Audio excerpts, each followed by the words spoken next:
උප්පත්ති දෙවෙනි පරිච්ඡේදයේ 18 වෙනි පදයේ සිට ස්වාමී වූ දෙවියන් වහන්සේ කතා කොට මනුෂ්‍යයා තනියම සිටීම හොඳ නැත. ඔහුට සුදුසු සහකාරියක් සාදා දෙන්නෙමි කීසේක. ස්වාමී වූ දෙවියන් වහන්සේ වනයේ සියලු මෘගයන්ද ආකාශයේ සියලු පක්ෂීන්ද භූමියෙන් සාදා මනුෂ්‍යයා උන්ට මොන නම් තබන්නේදැයි බලන පිණිස උන් ඔහු වෙතට පැමිණියුසේක.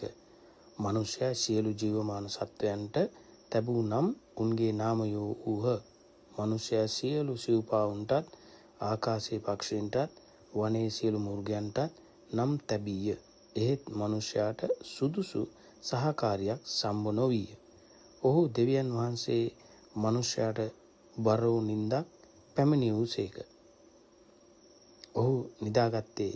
උන්වහන්සේ ඔහුගේ ඉලෑට වලින් එකක් ගෙන ඒ ස්ථානයේ මාංශයෙන් පිරෙව්සේක. ස්වාමී වූ දෙවියන් වහන්සේ මනුෂ්‍යයාගෙන් ගත් ඉලෑටයෙන් ස්ත්‍රියක් සාදා ඇය මනුෂ්‍යයා වෙතට පැමිණියුසේක. එවිට මනුෂ්‍යයා කතා කොට මෑ මාගේ ඇටවලින් ඇටය. මාගේ මාංශයෙන් මාංශය.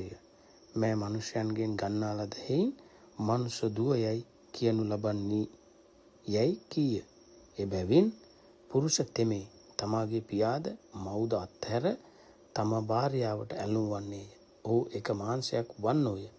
තවද මනුෂ්‍යයාද ඔහුගේ භාර්යාවද යන දෙදෙනා නග්නව සිටියෝය. නමුත් ඔහු ලැජ්ජා නොවූහ.